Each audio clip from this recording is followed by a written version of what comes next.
এবং বাচ্চা শাহজাহান ওলি আল্লাহদেরকে মহব্বত করতো, বিভিন্ন মাজারকে সুন্দর করেছে উনি। আমার বাবা এটাও ভুল করেছে। আমি যাব, আমি ওলি আল্লাহদের দরবারে যাব, যে সালাম দিব। কে বলতেছে? বাচ্চা জাহাঙ্গীর, বাচ্চা শাহজাহানের ছেলে, বাদশাহ সম্রাট জাহাঙ্গীর বলতেছে আমি মাজারে গিয়ে সালাম দিব, কবরস্থানে গিয়ে সালাম দিব, যদি আমার সালামের জবাব না দেয় আমি তরবারি দ্বারা এই মাজার 2 খণ্ডিত করে দিব। খুব লম্বা চড়া করে, আমি খুব শর্ট করে আমি বলতেছি। সর্বপ্রথম বাদশাহ সম্রাট জাহাঙ্গীর কোথায় গেল? দিল্লিতে নিজামুদ্দিন আউলিয়ার দরবারে গেলেন। সেখানে গিয়ে সালাম দিলেন, আসসালামু আলাইকুম ইয়া দিল্লির আউলিয়ায়ে কেরাম নিজামুদ্দিন, শাহ নিজামুদ্দিন আউলিয়া। সালাম দিলেন, সালামের কোনো জবাব নাই। 3 বার সালাম দিলেন, কোনো জবাব নাই। সে তরবারি বের করে মাজারের উপরে একটা আঘাত করলেন। আঘাত করে এটা মাজার ভাঙো, কয়েকটা ইট খোলে এটে করে এখান থেকে চলে গেলেন। এইভাবে আরো কয়েকটা মাজারে গেলেন, তাও সালাম দিলেন, সালামের কোনো জবাব নাই। তার কথা হলো সালামের জবাব পাইলে আমি আর মাজার ভাঙবো না, তাইলে বুঝবো আউলিয়া কেরামরা জিন্দা। এইভাবে করতে করতে শেষ পর্যন্ত আরো কয়েকটা মাজার ভাঙলেন। ভাঙার পরে তার সৈন্য সেনা দিয়ে আগাইলেন, খাজা গরিব নওয়াজের দরবারে গেলেন। খাজা গরিব নওয়াজের দরবারে গিয়ে বললেন, আসসালামু আলাইকুম ইয়া খাজা গরিব নওয়াজ। সালাম দিলেন, আওয়াজ নাই। দ্বিতীয়বারে সালাম দিলেন, আওয়াজ নাই। তৃতীয়বারে সালাম দিলেন, আওয়াজ নাই। এখন তরবারি ছেকে সে খাঁফের থেকে তরবারি বাইর করছে, আঘাত করবে। আঘাত যখন করবে, লাস্টে বললো যে আমি 3 বার সালাম দিলাম, আরেকবার দিয়ে দেখি। তখন সালাম দিলেন, আসসালামু আলাইকুম ইয়া খাজা মঈনুদ্দিন চিশতি রহমতুল্লাহ আলাই। মাজার শরীফ থেকে 4র্থবারের সময় জবাব আসলো, ওয়ালাইকুম সালাম ইয়া বেয়াদবুল জাদিদ। হে নতুন আগন্তক বেয়াদব, আমি তোর সালাম পেয়েছি। সালাম নিয়েছি এটা বলে নাই, হে নতুন আগন্তক বেয়াদব, আমি তোর সালাম পেয়েছি। আওয়াজ পাওয়ার পরে সাথে সাথে বাদশাহ জাহাঙ্গীর সেখানে বেহুশ হয়ে পড়ে গেল। সৈন্য সেনারা মাথায় পানি দিল, মাথায় পানি দিয়ে তাড়াতাড়ি করে তাকে হুঁশটুর করলো। করার পরে আবার সালাম দিবে, আবার সালামের জবাব আসতেছে, ওয়ালাইকুম সালাম ইয়া বেয়াদবুল জাদিদ। হে নতুন আগন্তক বেয়াদব, আমি তোর সালাম পেয়েছি। বললো, ইয়া গরিব নওয়াজ, আমাকে মাফ করেন। কয় মাপ আমার কাছে নেই, সর্বপ্রথম যেই মাজারে গিয়ে বেয়াদবি করেছো সেইখানে গিয়ে মাপ নাও। বললো যে হুজুর আমি 3 বার সালাম দিলাম, কোনো আওয়াজ তো আপনার পেলাম না। কয় কোথা থেকে আওয়াজ পাবে? আমরা তো সকলেই শাহেনশাহে মদিনা মুহাম্মদুর রাসূলুল্লাহর দরবারের মধ্যে আমরা আছি। সেখানে আমাদের পার্লামেন্ট চলতেছে, আমাদের আলোচনা চলতেছে। হুজুর করিম রউফুর ইসলামের আলোচনা আমরা শুনতেছি। আমরা কিভাবে? যখন তুমি এই বেয়াদবি শুরু করেছো, আল্লাহর হাবিব বলতেছে আল্লাহর হাবিব স্বয়ং বলতেছে, ইয়া মঈনুদ্দিনও ইজহাব ইলাল হিন্দ, তুমি এই মুহূর্তে হিন্দুস্তান চলে যাও। তখন আমি মাজার পাকে দৌড়ে আসলাম, এসে আমি তোমার সালাম নিলাম। এই কথা বলার পরে সে মাপ চাইলেও উনি মাপ দিলেন না। যাও, তুমি যে মাজারে প্রথম বেয়াদবি করেছো সেখানে যাও, সেইখানে গিয়ে মাপ চাও, ক্ষমা চাও, তারপরে তোমাকে আল্লাহ মাপ দেয় কিনা দেখো। সে সেখান থেকে দৌড়ে আসলো সৈন্য সেনা নিয়ে। দৌড়ে আইসা বলতেছে, আইয়া দেখে যে নিজামুদ্দিন আউলিয়ার মাজার যে ভাঙ্গা, এর পাশে দিয়ে একটা বৃদ্ধ লোক চাদর গায়ে দিয়ে বসে আছে, চুলগুলি একদম কোকড়ানো আর চোখগুলি ভিতরে যাইয়া রয়েছে, মিট করে জ্বলতেছে। বলতেছে, এগো আপনি কে গো? এই মাজার সম্পর্কে আপনি কিছু জানেন? উনি কে? উনি কি জিন্দা না মৃত? আপনি কিছু বলতে পারেন? তখন সাথে সাথে ওই বৃদ্ধ লোকটা পিঠের কাপড় তুলে দিলেন, চাদর তুলে দেখে যে সে যে আঘাত করেছে ওই আঘাতের রক্ত এখনো পড়তেছে। সুবহানাল্লাহ। সাথে সাথে এই দৃশ্য দেখার পর সে বেহুশ হয়ে গেল, আর এই লোকটা এখান থেকে উধাও হয়ে চলে গেলেন। এই জন্য আল্লাহ তাআলা বলেন, আউলিয়ায়ে কেরামরা জীবিত, তারা মরে না। এই যারা আউলিয়ায়ে কেরামদেরকে মরা বলে, তাদের জ্ঞানের অভাব, বুঝার অভাব। এইখান থেকে বাদশাহ জাহাঙ্গীর হুঁশ হইলেন। হুঁশ হওয়ার পরে দরবারে আসলেন, আইসা বসলেন। বৈশা সমস্ত ওলামায়ে কেরামদেরকে ডাকলেন যে ঘটনাটা কি, এটা কি হলো? আমি বললাম আমার বাবা ভুল করেছে, আউলিয়ায়ে কেরামদের মাজার টাজার তৈরি করে, তাজমহল তৈরি করে ভুল করেছে আমার বাবা। এখন তো দেখি ভুল তো আমি করেছি, বাবা তো ভুল করে নেই। এটা কি হলো?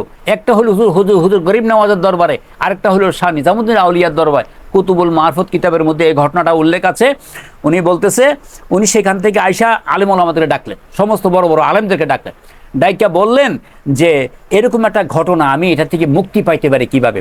ভাই আপনি একটা ফতুয়ার কিতাব লেখেন, যে সমস্ত আলেম মৌলবীরা আউলিয়ায়ে কেরাম সম্পর্কে ভুল ভ্রান্তি ধারণা আছে, ভিন্ন ধারণা আছে, ভ্রান্তি ধারণা আছে, তাদেরকে আমি পরামর্শ দিব, যদি যোগ্যতা থাকে, ক্ষমতা থাকে, ফতুয়া আলমগিরি খুলে দেখো, ফতুয়া আলমগিরির মধ্যে ঘটনাগুলি উল্লেখ আছে। তখন ওই সমস্ত ওলামায়ে কেরামরা বললেন যে আপনি একটা কিতাব লিখে যান, আপনি যে ঘটনাটা হয়েছে সমস্ত ঘটনাগুলি কিতাবের মধ্যে লিপিবদ্ধ করে যান। সেই কিতাবটার নাম হলো ফতুয়া আলমগিরি। বাংলাদেশে কোনো আলেম মৌলবী সৃষ্টি হয় নাই, পৃথিবীর মধ্যে কোনো আলেম মৌলবী সৃষ্টি হয় নাই ফতুয়া আলমগিরির বিরুদ্ধে কথা বলার জন্য। আসমানেও হয় নাই, জমিনেও আসে নাই, সম্ভব না ফতুয়া আলমগিরি। এই দেশের কাওমি বলেন, খারিজি বলেন, রাফিজি বলেন, শিয়া বলেন, সালাফি বলেন, কাদিয়ানি বলেন, যত আলেম ওলামা আছে সব আলেম ওলামারাই ফতুয়া আলমগিরি দিয়েই ফতুয়া দিয়ে থাকে। ফতুয়া আলমগিরি বাদে ফতুয়া দেওয়া সম্ভব না। আল্লাহ রব্বুল আলামিন আহকামুল হাকিমিন আমাদের সকলকে সঠিক জিনিস বুঝার তৌফিক দান করুন। আউলিয়া কেরামের শান মান মর্যাদা বুঝার তৌফিক দান করুন। যারা বুঝে না আল্লাহ তাদেরকে হেদায়েত নসিব করুক, আল্লাহ তাদেরকে জ্ঞান দান করুন, আল্লাহ তাদেরকে রহমত বরকত নাজিল করুন হেদায়েতের জন্য। আল্লাহুম্মা আমিন। اللهم آمين. আল্লাহুম্মা সাল্লি আলা সাইয়্যিদিনা মুহাম্মাদিন নবিয়্যিন উম্মিয়্যিন ওয়া আলা আলিহি ওয়া আলি বাইতিহি ওয়া আজওয়াজিহি ওয়া আসহাবিহি ওয়া আউলিয়াই মিল্লাতিহি আজমাইন। আমিন। আল্লাহুম্মা তাকাব্বাল সালাতানা ওয়া সালামানা ওয়া দুআনা ওয়া দুরুদানা ওয়া মিলাদে হুজুর গরিব নওয়াজ রাহমাতুল্লাহ আলাইহি ওয়া হাযা জিয়ারাতান নবী মুস্তাফা সাল্লাল্লাহু আলাইহি ওয়াসাল্লাম ওয়া হাযা জিয়ারাতান হুজুর আহলে বাইত ওয়া হাযা জিয়ারাতান হুজুর শহীদানে কারবালা ওয়া হাযা জিয়ারাতান হুজুর সলফে সালিহিন ওয়া হাযা জিয়ারাতান শান শাহবেলাদ হুজুর গাউসুল আযম পিনাই বিন আব্দুল কাদের জিলানী রাহমাতুল্লাহ আলাইহি ওয়া হাযা জিয়ারাতান শান শাহ খাজা খাজিগান হুজুর করিম নওয়াজ রাহমাতুল্লাহ আলাইহি ওয়া হাযা জিয়ারাতান শান শাহ নকশবন্দ হুজুর বাহাউদ্দিন নকশবন্দি রাহমাতুল্লাহ আলাইহি ওয়া হাযা জিয়ারাতান হুজুর মুজদ্দ আল পেসানি ইয়া রাব্বাল আলামিন।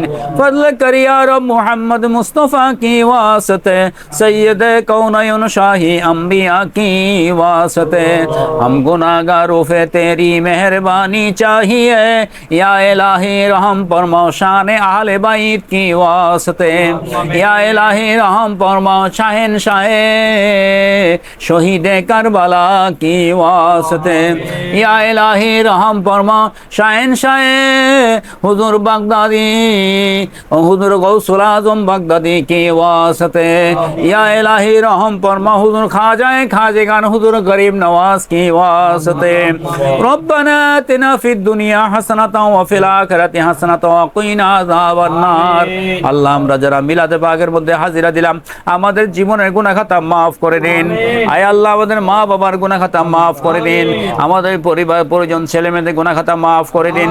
আল্লাহ আমাদের দেশের উপরে রহমত বরকত নাজিল করেন।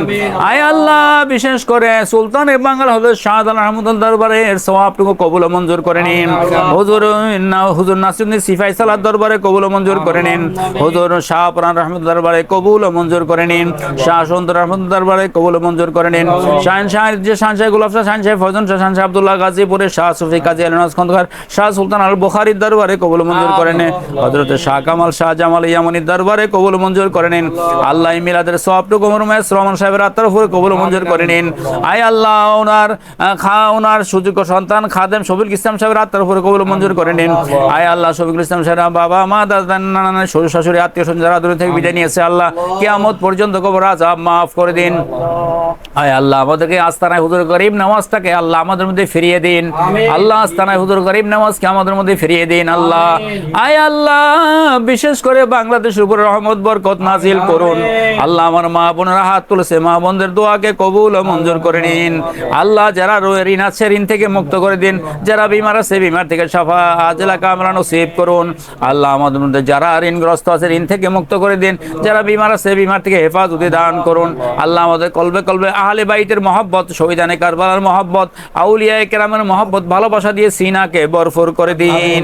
মদিনা না দেখা তো কুছ ভি না দেখা, মুস্তাফা করো যাওয়ে জান্নাত কা নকশা।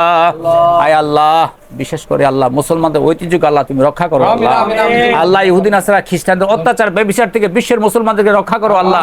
আল্লাহ তোমার রহমতে ফেরেশতার ছায়া দিয়ে বিশ্বের মুসলমানদেরকে হেফাজত করো আল্লাহ। ভারতের মুসলমানদেরকে হেফাজত করো আল্লাহ। গাজার মুসলমানদেরকে হেফাজত করো আল্লাহ। আয় আল্লাহ কাশ্মীরের মুসলমানদেরকে হেফাজত করো আল্লাহ। আয় আল্লাহ বিশেষ করে আল্লাহ ইয়েমেনের মুসলমানদের হেফাজত করো আল্লাহ। আয় আল্লাহ লেবাননের মুসলমানদেরকে হেফাজত করো আল্লাহ। আল্লাহ বিশ্বের মুসলমান বাংলাদেশের মুসলমানদেরকে হেফাজত দান করো আল্লাহ। সাল্লাল্লাহু তাআলা আলা খায়রি খালকিহি মুহাম্মাদিন ওয়া আলিহি ওয়া আসহাবিহি আজমাইন বিবারকাতি লা ইলাহা ইল্লাল্লাহু মুহাম্মাদুর রাসূলুল্লাহ।